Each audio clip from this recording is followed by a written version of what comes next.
നല്ല ഷേപ്പും വലിപ്പവുമുള്ള കോഡെക്സ് ആണ് അഡീനിയം ചെടികൾക്ക് ഭംഗിയുള്ള ബോൺസായി ലുക്ക് കൊടുക്കുന്നത്. കോഡെക്സിന് നല്ല വലിപ്പവും ഷേപ്പും കിട്ടാൻ എന്തൊക്കെ ചെയ്യണം എന്നതിനെക്കുറിച്ചാണ് ഇന്നത്തെ വീഡിയോ. നടാൻ ഉപയോഗിക്കുന്ന പോട്ടിംഗ് മിക്സിൻ്റെ കാര്യമാണ് ആദ്യം ശ്രദ്ധിക്കേണ്ടത്. ചെടി നടാൻ ഒട്ടും തന്നെ വെള്ളം കെട്ടി നിൽക്കാത്ത നല്ല ഇളക്കമുള്ള പോട്ടിംഗ് മിക്സ് വേണം ഉപയോഗിക്കാൻ. കട്ട പിടിക്കാത്ത ചെടിയുടെ അംശമില്ലാത്ത മണ്ണിനൊപ്പം കുറച്ച് മണലും നന്നായി അഴുകിപ്പൊടിഞ്ഞ് ചാണകപ്പൊടിയും ചേർത്ത് പോട്ടിംഗ് മിക്സ് തയ്യാറാക്കാം. കോഡെക്സിൻ്റെ കൂടുതൽ ഭാഗവും മണ്ണിനടിയിലായതുകൊണ്ട് പോട്ടിംഗ് മിക്സിന് നല്ല ഇളക്കമുണ്ടെങ്കിലേ കോഡെക്സ് പെട്ടെന്ന് വലിപ്പം വയ്ക്കൂ. നടാൻ ഉപയോഗിക്കുന്ന പോട്ടിൻ്റെ വലിപ്പവും പ്രധാനമാണ്. നന്നായി വളർച്ച കാണിക്കുന്ന ചെടിയാണ് അഡീനിയം. വളർച്ചയ്ക്കനുസരിച്ച് ചെടിയെ അടുത്ത സൈസ് പോട്ടിലേക്ക് മാറ്റണം. എന്നാൽ മാത്രമേ കോഡെക്സിന് നന്നായി വളരാൻ സ്ഥലം കിട്ടൂ. അഡീനിയത്തിൻ്റെ കമ്പുകൾ വർഷത്തിൽ 2 പ്രാവശ്യം പ്രൂൺ ചെയ്ത് കൊടുക്കണം. അഡീനിയം ചെടികൾ എങ്ങനെയാണ് ശരിയായി പ്രൂൺ ചെയ്യുന്നതെന്ന് ഒരു ഡീറ്റെയിൽഡ് വീഡിയോ നേരത്തെ പോസ്റ്റ് ചെയ്തിട്ടുണ്ട്. ലിങ്ക് ഡിസ്ക്രിപ്ഷനിൽ കൊടുക്കാം. ഇലകളിലേക്കും തണ്ടുകളിലേക്കും പോകേണ്ട പോഷകങ്ങൾ പ്രൂൺ ചെയ്ത് കഴിഞ്ഞാൽ കോഡെക്സിൻ്റെ വളർച്ചയ്ക്ക് ഉപയോഗിക്കുന്നത് കൊണ്ട് തന്നെ കോഡെക്സ് പെട്ടെന്ന് വലുതാകും. ഓരോ പ്രാവശ്യവും പ്രൂൺ ചെയ്ത് കഴിയുമ്പോഴും 100-150 ഗ്രാം ചാണകപ്പൊടി ചുവട്ടിൽ ചേർത്ത് കൊടുക്കാം. ഇതിലടങ്ങിയിരിക്കുന്ന നൈട്രജൻ കോഡെക്സ് നന്നായി വളരാൻ സഹായിക്കും.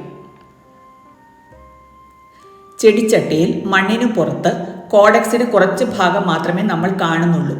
ബാക്കി ഭാഗം മണ്ണിനുള്ളിലാണ്. വർഷത്തിലൊരിക്കൽ ചെടിയെ ഇളക്കിയെടുത്ത് ആവശ്യമില്ലാത്ത വേരുകൾ മുറിച്ച് കളയണം.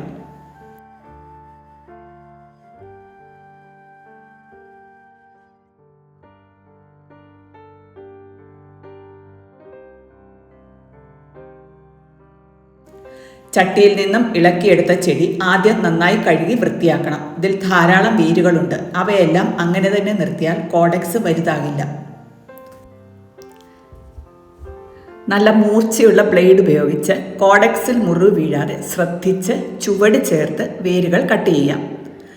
താഴോട്ടുള്ള കുറച്ച് വേരുകൾ മാത്രം നിർത്തി മറ്റുള്ള വേരുകളെല്ലാം മുറിച്ച് കളയണം.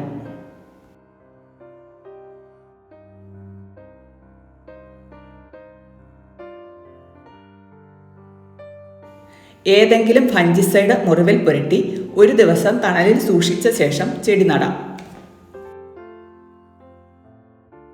ഇനി ഈ ചെടി എങ്ങനെയാണ് നടുന്നതെന്ന് നമുക്ക് നോക്കാം. കുറച്ച് പോട്ടിംഗ് മിക്സ് ചട്ടിയിലിട്ട ശേഷം ചെടി പോട്ടിൽ വയ്ക്കാം. ചുറ്റും പോട്ടിംഗ് മിക്സ് ഇട്ട് കൊടുക്കാം. നേരത്തെ മണ്ണിനടിയിലായിരുന്ന കോഡെക്സിൻ്റെ 1.5-2 ഇഞ്ചോളം പോട്ടിംഗ് മിക്സിന് പുറത്ത് വരത്തക്ക വിധം വേണം നടാൻ.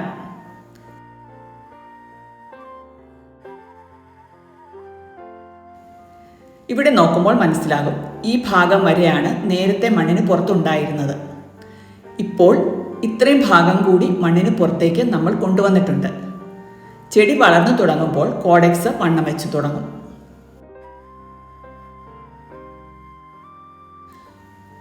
വർഷത്തിൽ 1 പ്രാവശ്യം ഇതുപോലെ കോഡെക്സ് ഉയർത്തി വെച്ച് ചെടി റീപോർട്ട് ചെയ്താൽ കോഡെക്സിന് നല്ല വലിപ്പം വയ്ക്കും.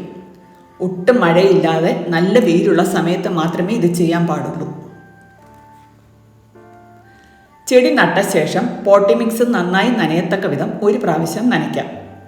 5 ദിവസത്തേക്ക് നല്ല തണലിൽ ഈ ചെടി വയ്ക്കണം. ഈ 5 ദിവസവും വെള്ളം ഒഴിക്കേണ്ട ആവശ്യമില്ല. പിന്നീട് ചെടി വെയിലിലേക്ക് മാറ്റി വെച്ച് 2 ദിവസത്തിലൊരിക്കൽ നനച്ചു കൊടുക്കാം. റീപോർട്ട് ചെയ്ത ചെടിയിലെ ഇലകൾ മഞ്ഞ നിറമായി കൊഴിഞ്ഞു പോകാൻ സാധ്യതയുണ്ട്. അത് സാധാരണമാണ്, പേടിക്കേണ്ട കാര്യമില്ല. പുതിയ ഇലകൾ വന്നോളും. വീഡിയോ ഇഷ്ടമായെന്ന് കരുതുന്നു. സബ്സ്ക്രൈബ് ചെയ്യാതെയാണ് വീഡിയോ കാണുന്നതെങ്കിൽ ചാനൽ സബ്സ്ക്രൈബ് ചെയ്യാനും വീഡിയോ ഇഷ്ടപ്പെട്ടെങ്കിൽ ലൈക്ക് ചെയ്യാനും മറക്കരുത്. നിർദ്ദേശങ്ങളും അഭിപ്രായങ്ങളും ദയവായി കമൻറ്റ് ചെയ്യുക. മറ്റൊരു വീഡിയോയുമായി വീണ്ടും കാണാം. Thanks for watching.